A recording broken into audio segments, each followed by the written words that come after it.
Good evening, everyone. Welcome to the seventh episode of the Circular Chat, curated by ICCE, which is a weekly program that invites experts and practitioners from industries, government, multilateral organizations, and nonprofits to discuss how they are embedding circular practices and sustainability in their business models.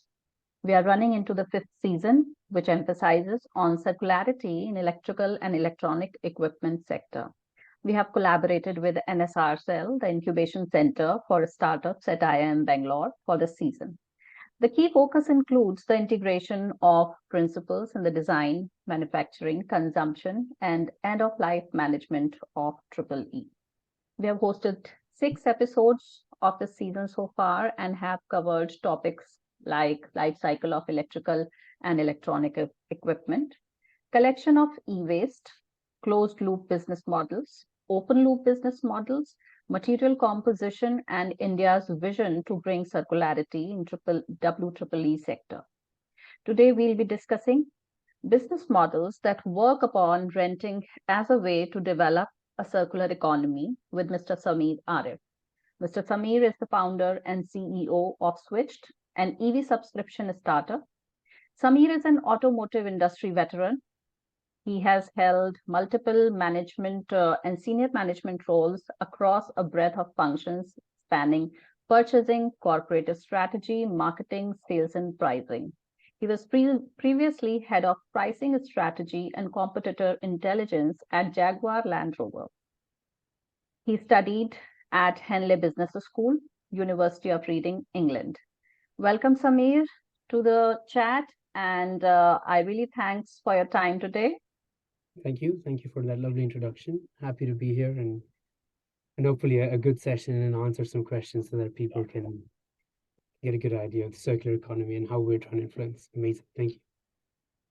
Surely, I'm sure we are going to learn a lot from each other, and that will be an insightful session. So, Sameer, my first question to you would be, so as your company is into rentals of EV vehicles, so do tell us that how rental and reuse models contribute to extending the product lifespan in a circular economy. Yeah, so I mean, if you look at any kind of business model, and we'll take SWYTCHD as an example, which is giving electric vehicles on essentially like a monthly subscription, or you can call it a rent, but technically it's what a new age person would call subscription, short-term lease, so on. So I mean, the main thing is that if 1 billion people in India, 1.4 billion people in India bought a vehicle, then you'd have 1.4 billion new vehicles every year, every 3-4 years, right? So you're adding a lot of natural resource stress on the world to keep adding that kind of asset. The reality is most of these assets are underutilized. What that means is you go from your home to office, it sits in the office, it does nothing else. And we are living in a world where cities are increasingly overcongested. So one of the biggest things is asset utilization in a rental world essentially means it can be used by multiple people at multiple different times without them having to essentially constantly have to buy. And this also means that because the asset is being utilized more, there's reusability of it longer term. So the critical parts of the vehicle are being used more often, which means someone will be forced to look after that vehicle more, you'll do more servicing, and you can extend the lifespan of that product continuously for a longer amount of time. At least that's what we see happening here. If you had your own asset, you used it, you feel that there's no value for money, it depreciates in value. So there's a monetary aspect to that as well. So renting can help with that, and so can some aspects of reusability, but not the whole spectrum. Yeah, definitely. Yeah, definitely. You are absolutely right. So this renting way is definitely improving the lifespan of the product, and taking care of that product is also done by people, those who are using it again and again. All the companies which are using it, they are always kept in good condition, and that's how the lifespan is increased. So tell us some, Sameer, some successful examples of companies or industries that have adopted rental and reuse models. Yours is one, we know that. So, if in India or abroad, if there are some successful examples, those who are doing it correctly, the right way, please let us know. Sure. So, I mean, I'm an automotive guy, so my basically 99% of my knowledge is the auto industry. I But understand. um, I think one company has done a phenomenal job, and it's a US based company now. It's gone into Europe. They're called Turo, Turo, um, and Turo I think is probably the best example because what Turo has achieved is they have been able to tell a normal human being like you and I and Mm, convince us to say, you've got a car, because America is a car market, not a two-wheeler market. You've got a car, it sits around for not very long. And America in a market, people have more cars generally than the number of people in their household. So at any given point of time, there's a car sitting around on their driveway.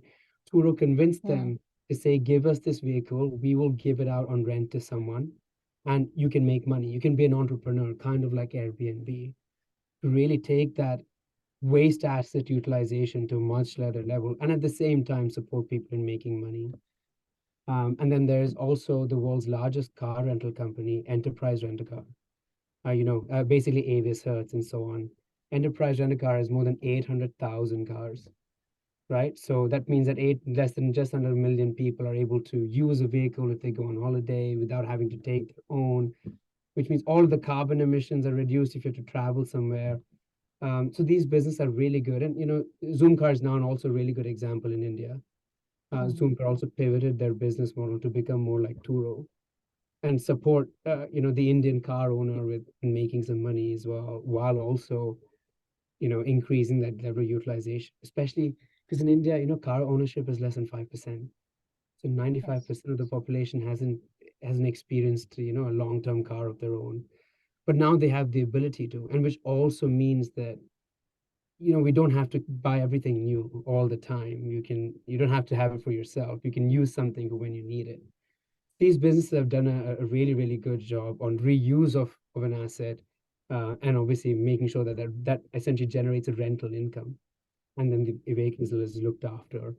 Because so much employment gets generated overall as well. If the Mm. asset is being used more, you may end up taking it for service more often than you normally do. That means that the guy servicing that vehicle is going to, there'll be more people needed for that. The parts need to be replaced. The companies that make these parts, they do better. So all of these things obviously come into play, and I think these businesses have done a fantastic job. Yeah, that's quite an interesting thing about Turo that you have told that they take up people's cars, those who are, lying idle and they are not Mhm. in use, and they are utilizing them for rental purposes and giving them an extra income as well. So here in India, I think at least in urban spaces that can be done because here Yes. every household has, cars and more than the number of people also the way you said it's happening in US. At least in urban areas you see the kind of population that we have, that they have more cars than the people in the house, and many of the resources are underutilized. So that way it's a good model that can be worked in India as well, I think. Yeah. And then, if you look at companies that are looking at, especially in Hmm. electric vehicles, because the lifespan of a combustion engine, depending on how you drive it, obviously combustion engines have been going off more than 100 years. So we've, as a human race, as Hmm. a manufacturer of engines, Hmm. perfected how well we can do these, Yeah. for most very good manufacturers. For EVs, where Hmm. the majority of the cost component is the battery. Now, there are Right. really good companies that, battery manufacturers like Log9 and so on, who are also working on second life Hmm. and third life of this battery. Once it's done Hmm. using in a car, it can still be used to store energy, and that energy can Okay. power your home when there's no electricity, or you can sell that back to the grid. I mean, this is now very common Hmm. in Europe and America. 10-year-old Okay. Teslas that are no longer good Hmm. enough to do, 150 Hmm. kilometers, but that battery is Okay. still good enough to power a lot of appliances. Hmm. So essentially, Yeah, that's that's things that's that happening. right, right. That's another way to process, to close the loop, actually, once used in one thing and then it is reused in another thing. That's something that we need at this time in India, Mhm. especially to close this loop. So, Sameer, what are the effects these models, these rental and reuse models affect? How do they affect consumer behavior and encourage sustainable consumption? Do tell us about that. Yeah. So Now, there is mhm. change is coming in consumer behavior in India, but not uh, us. Still we have lots of challenges towards that. So how does it encourage sustainable consumption if the consumer behavior is changed? Yeah, I think, there's if you look at a Gen Z uh, Mm, um, person, let's say they're sort of 21 and above, they're just coming to the job mm, market up to 30 or whatever, mm, in a tier one city in India, Bangalore, Delhi, Bombay, mm, Mumbai, sorry, Chennai, and so on. This is an educated, generally middle class, upper middle class um, a person who's so into what's going on across the world, right? It's no longer secluded to India. They read, see everything from across.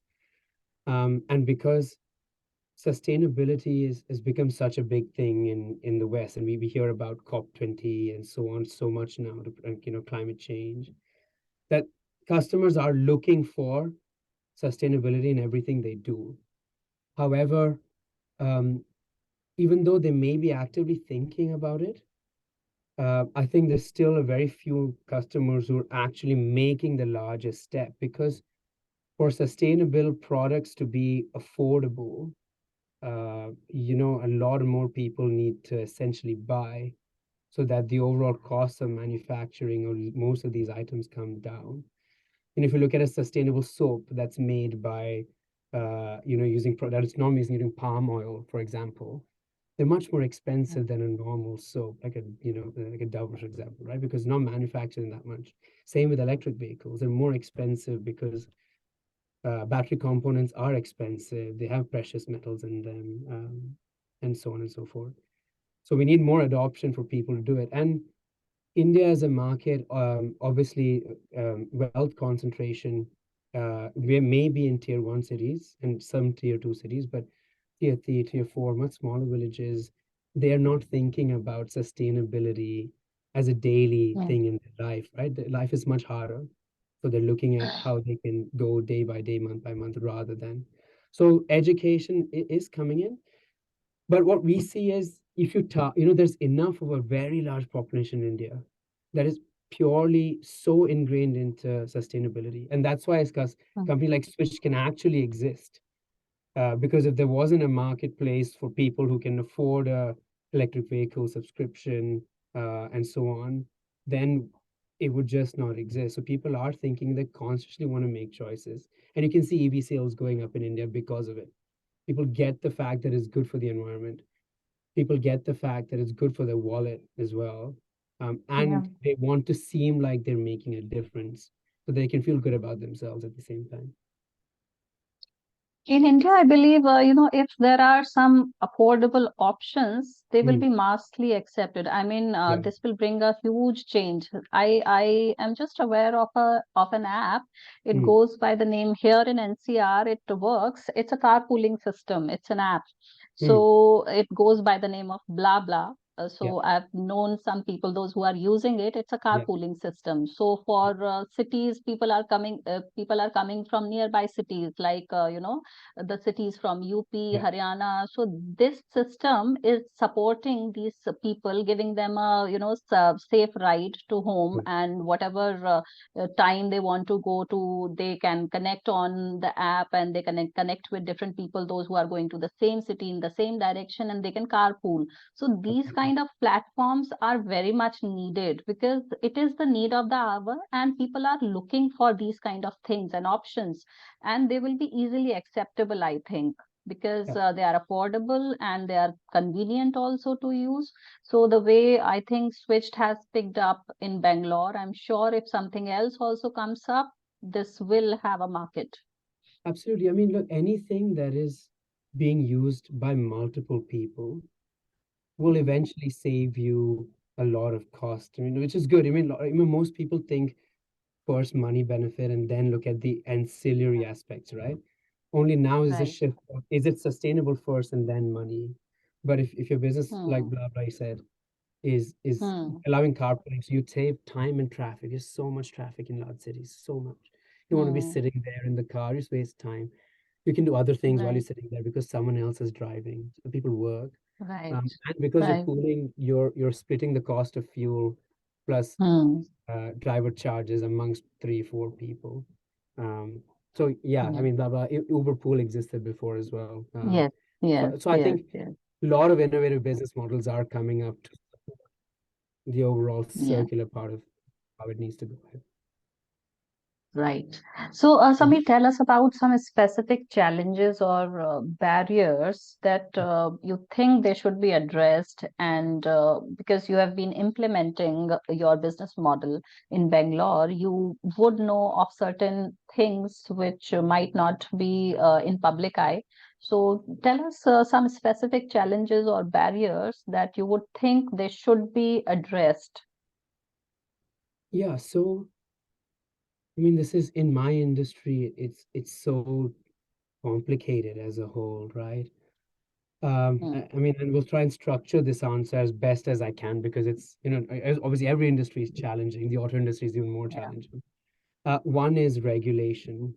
So Hmm. for example, getting licenses to run a business that I run, uh, Hmm. because these laws were made back in 1970s. They've not adapted to changing business models and subscriptions and so on. So Hmm.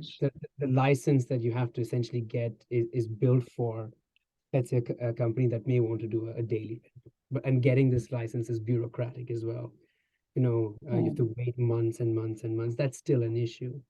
It was, and we eventually obviously do get it because it has to happen. Um, so that I think fundamentally needs to change, so that more businesses can do it. And the cost of these things, licenses also have to come down, right? They're one-time costs, but if you're not a well-funded entrepreneur, then it's going to be very difficult for someone else to go and do it. The second thing is, most manufacturers, if we talk about them, have been building their own technology rather than using a standardization. If you look at cars and Hmm. stuff in the US, in China, Right. in Europe, they've adopted a standardization of charging tech, right? So Hmm. one plug works with another car, it works with any car, it works with another car. Right. Or Hmm. the charging station has two kinds of plugs because Japan has its own charging, but the charger has both plugs. Hmm. In the case of a Hmm. two-wheeler, the batteries are different. Some can be fast charged, some can't be. If it is fast charged, it has a very different plug to the other vehicle. So if you Hmm. don't do standardization, again, the cost keeps going up and up and up, right? There has to be some. And this causes Hmm. a problem for the end customer because the Right. end customer is like, what's going to work for me? If I want to change to a different vehicle, is it going to Hmm. stop me from charging because I can't? And it's Hmm. true. So this it gets complicated. The third challenge Hmm. is that the market for rentals, I suppose, vehicle rentals, vehicle Hmm. subscriptions, vehicle leasing in India is very nascent. It Hmm. is growing at a very 100% aggregated rate, but it is still a very small fragment of the overall all market. So the customer has to be educated. And there's a lot Hmm. of education needed to explain why this vehicle, why rental, what are the benefits of it. Yeah. And customers are skeptical because they don't want to spend the money on something that they're unsure of. So they would Right. rather wait and then consider. The decision making doesn't happen. I also think the government's, Hmm. uh, the FAME discount, which basically gives a subsidy if you buy an electric Hmm. vehicle. Now that is Hmm. scattered across different states. Some states give you an additional Yeah. subsidy, otherwise they don't. So this has to be uniform. Why should a person in Bangalore pay another 10, 15, 20,000 rupees more money for a vehicle that is also in Delhi, which is why EVs are being adopted at a faster rate in Delhi because there's more incentive. So I think this uniformity has to happen. And the barriers are obviously are or can be massive. It can be a capital intensive business. It's sustainability in any sort of industry that has to change from being, let's say, a fossil fuel industry to a fully circular, sustainable industry. There's going to be a lot of capital investment. In India, it is happening, but it's been happening in the last few years. So more money needs to go in, a much larger investment forefront than it is now, for us to really, really, change that. But the government's got some great plans, right? And we keep hearing them out. It's been the government's not been shying away from it at all. So that's a positive side to it, that the government is trying to do their bit, and whatever challenges that you have just discussed, maybe in a few span of years we might overcome them with the change or amendments coming in policies and regulations. So let's hope for the best, because we are seeing some great plans, as you also mentioned that we do keep hearing about some great plans, and I'm sure something good is going to happen. And and Sameer, how can technology and digital platforms facilitate growth and efficiency? Because technology and digitalization in India, this is at a very good level. So Sure. how this is going to affect the efficiency of rental and reuse business models?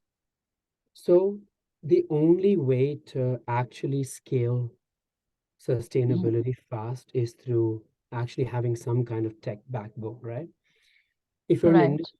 in an industry, excuse me, that needs Mm, to provide a product or service to an end consumer, a retail end consumer, mm, then the only way for you to actually scale that is through actual tech. Otherwise, it's very difficult to mm, take a model and go to different places.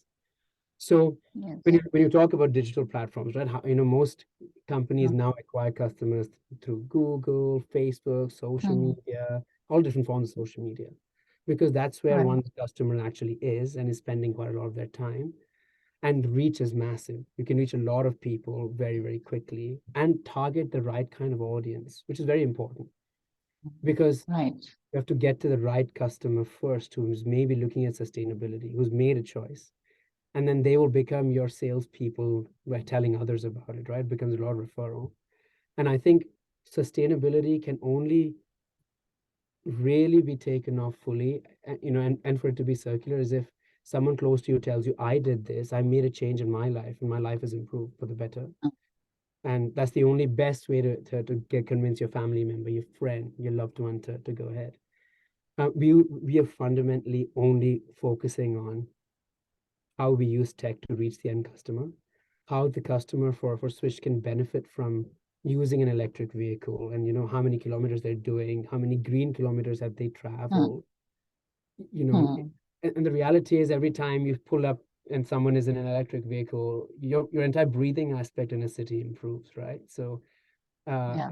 you're not you're not having to sit behind someone and get their exhaust fumes in you. This is a great Mm, thing to, and all of these add factor, and this can only be done through education, using a lot of the marketing tools that we have.